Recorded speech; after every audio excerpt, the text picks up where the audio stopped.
Responsável pela palestra de hoje para vocês. E a nossa palestra está contida aqui no nosso livro de trabalho, Fonte Viva. É um livro psicografado por Chico Xavier pelo Espírito de Emmanuel.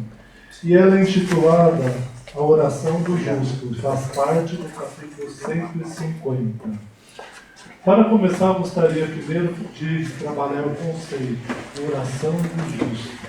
Oração nada mais é que a prece, né? É o meio que a criatura, nós, temos de conectar com o Criador, que é Deus. É uma forma como nos conectamos a Deus. Né? E eu digo sempre que todos somos dignos de conversar com Deus. Não precisamos ser perfeitos para conversar com Deus. Muito pelo contrário. Na maioria das vezes, é Ele que nos salvará. Né?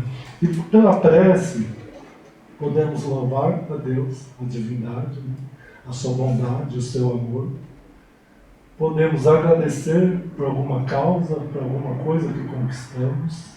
E podemos pedir por algum sofrimento que estivermos passando, por alguma coisa que queremos melhorar. E geralmente fazemos essa terceira coisa, né? Pedimos.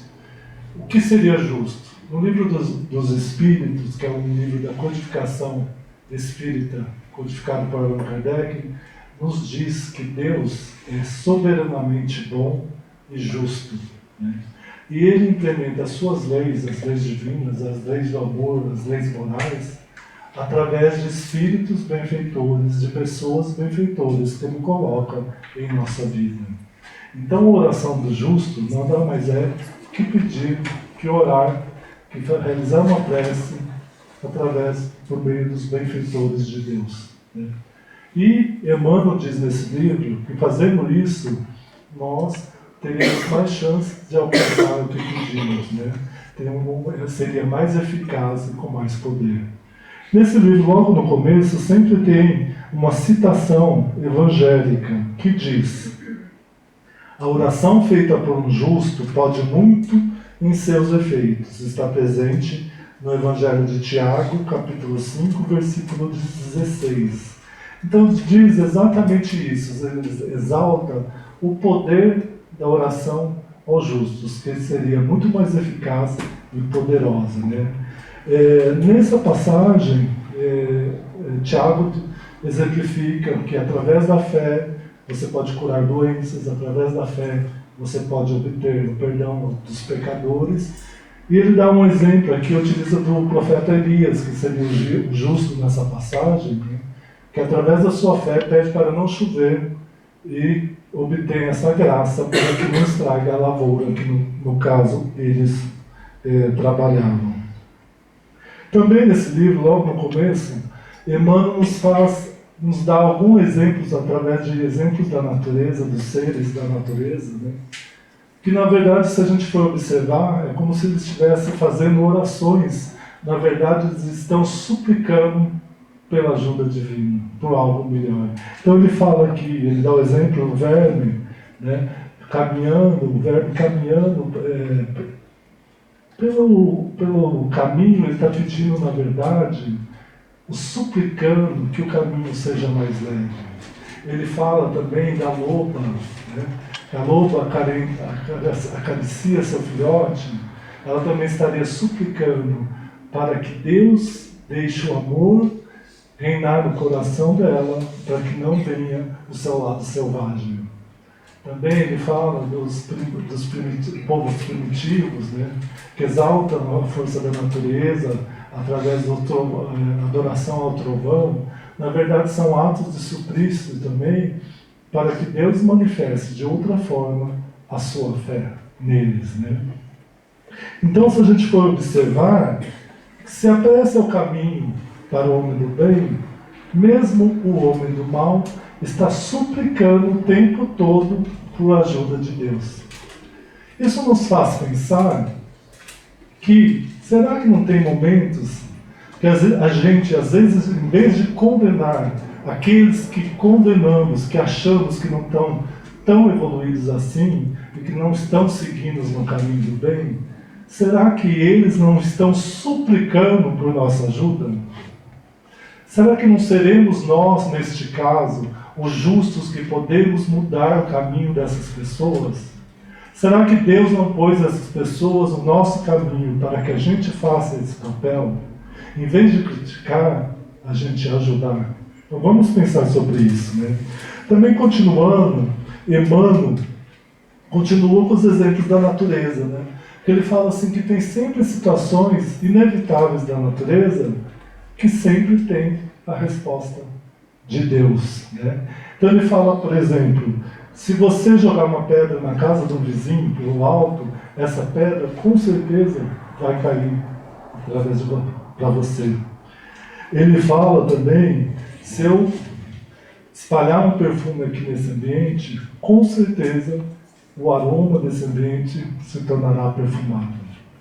Ele fala que se eu soltar uma andorinha, ela provavelmente vai alçar voos mais altos. Ele fala também que se eu soltar uma cobra, ela logo vai buscar um buraco para se abrigar. E isso indica o quê? Que temos respostas, talvez tenhamos respostas por tudo aquilo que pedimos, né? Cada causa tem um efeito, né? Então, mas o que acontece? Qual é o problema? Que às vezes essas respostas não são instantâneas, não são automáticas. Podem demorar até séculos, né? O que significa isso? Que aquilo que pedimos nem sempre é aquilo que merecemos. E aquilo que pedimos nem sempre é o que necessitamos. E Deus, na sua infinita bondade, sabe o que a gente precisa. O que é melhor para o nosso caminho. Todos viemos aqui para progredir. O que vai nos levar à mudança de atitude, que vai nos fazer evoluir, principalmente não pelo bem do outro, também pelo bem do outro, mas principalmente para o nosso bem-estar, para a nossa felicidade. Então, que sabemos mudar o nosso pensamento, que algumas situações que enfrentamos, fazemos a mudança de pergunta. Em vez de perguntarmos e questionarmos o porquê estamos passando por aquilo, vamos mudar o foco e responder, perguntar, para que aquilo está servindo na minha vida, para a mudança de atitude, para a mudança de conduta que vai nos levar para um caminho melhor, rumo sempre à nossa evolução. Porque ela virá. Todos estamos aqui para progredir. Pode ser que achamos que no momento não estamos progredindo, mas todos vamos rumos ao progresso. Nós temos que lembrar que somos seres perfectíveis.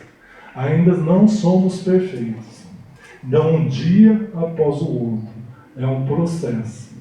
E sempre podemos contar com o perdão divino. Se hoje fazemos de uma certa forma, amanhã podemos fazer diferente. E o Livro dos Espíritos nos diz ainda que não há arrastamentos irresistíveis. Temos sempre a nossa vontade, o nosso livre-arbítrio para fazer diferente. Se estamos sentindo que algo não está bom, está nos prejudicando, vamos fazer diferente. Com força de vontade e atitude, podemos fazer diferente. É fácil? Não é fácil.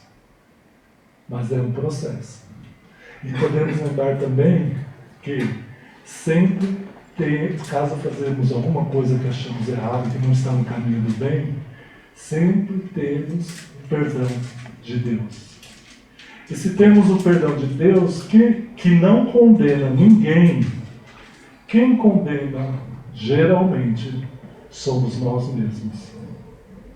Então, se temos o perdão de Deus, vamos exercer o auto-amor. Vamos nos perdoar. Como eu falei, a gente é um ser em progresso na escala evolutiva. É um dia de cada vez, mas podemos fazer diferente daquilo que esteja nos prejudicando. E, para terminar, e outra coisa que eu queria comentar, quando a gente pede, não é submeter a vontade de Deus, a nossa vontade. Na verdade, é um processo de transformação íntima para que a gente se submeta à vontade de Deus através da nossa mudança de atitude, né? Não é Deus que vai se sujeitar a nós. Nós que, através das nossas ações, vamos fazer diferente do que fazíamos ontem, rumo justamente ao cumprimento das leis divinas, da lei do amor, em direção ao bem, né? E Emmanuel termina dizendo, exaltando, na verdade, né, o grande poder da oração dos justos. Porque ele fala que o homem com a consciência tranquila em direção ao bem acalenta, alcança inúmeras amizades que pode fazer a diferença em nossa vida, que vai fazer intercessão ao nosso favor naquelas situações que mais iremos precisar, né? E ele fala ainda que vamos ajudar, e quem ajuda amigos alcança um grande poder. Qual seria esse grande poder? O poder do amor. O poder daquilo que tanto pode, né? Que conseguimos mudar o rumo da nossa história. Que a gente, o que ele está falando aqui, concluindo, o que Emmanuel está falando? A oração dos justos é a gente se conectar com a corrente do bem. É aproveitar cada oportunidade que tivermos. O fato de estarmos aqui todos juntos, vamos aproveitar essa vibração. Vamos nos conectar às pessoas do bem. Por mais que não tenhamos amigos, mas sempre tem aquela pessoa que você acha que é do bem, que te transmite vibração positiva. Então vamos nos conectar, vamos nos amar, vamos pensar diferente, vamos buscar situações que nos levem a essa positividade, a este amor, a que não nos prejudique. Fazendo isso, faremos toda a diferença em nossa vida. E Emmanuel termina falando que devemos aprender, no máximo possível, a agir com justiça e bondade, porque os justos sempre cooperam com Deus. Quem sabe não chega um dia que paramos de pedir alguma coisa aos justos e fazemos o bem pelo simples fato de fazer o bem, né?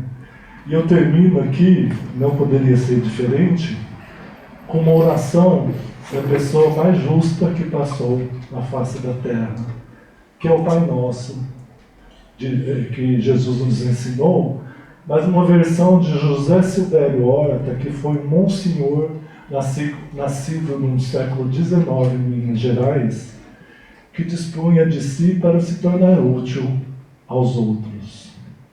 E eu aproveito para pedir para vocês que tentamos, quando eu ler essa oração, todos nos conectarmos à corrente do bem que é formada aqui nessa sala nesse momento. Vamos respirando lentamente, fechando nossos olhos, e eu digo: Pai nosso que estás nos céus, na luz dos sóis que brilham nos infinitos, Pai amoroso e bom, de todos os seres aflitos que gemem, que choram, que se debatem, que se estertoram neste mundo de dores e de escarcéus.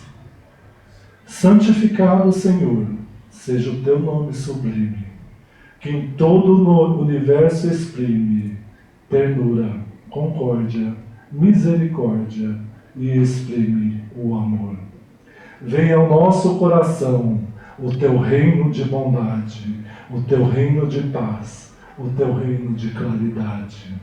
Na estrada augusta que nos leva à perfeição, cumpra-se o teu mandamento, Senhor, mandamento que não vacila, mandamento que não erra, seja nas engrenagens dos céus ou nas lutas da terra, onde ainda deparamos tanta mágoa, tanta amargura, tanta casca, tanta violência. Livra-nos, Senhor, de todo o mal, mas dá-nos hoje o pão em nosso caminho. Permite que ele seja amassado com o trigo do amor nas mãos de carinho dos nossos amigos espirituais. Auxilia-nos também, Senhor, para que em nossos deveres cristãos aprendemos a amar a todos os nossos irmãos, primordialmente aqueles que ainda se acham distantes do bem, sob a proteção de Jesus. Livra nossa alma do erro, neste mundo de desterro, distante da Tua luz. Perdoa-nos, ó Pai, os erros escabrosos, de passados tenebrosos, de iniquidade e de dor, para que a Tua ideal Igreja, a Igreja da fraternidade, a Igreja da verdade, a Igreja da revelação imortalista, realize dentro de nós o altar mais venerando da mais expressiva caridade, para que nele então se possa cumprir a vontade do Teu inesgotável e santo amor. Hoje, para sempre, Senhor, que assim seja.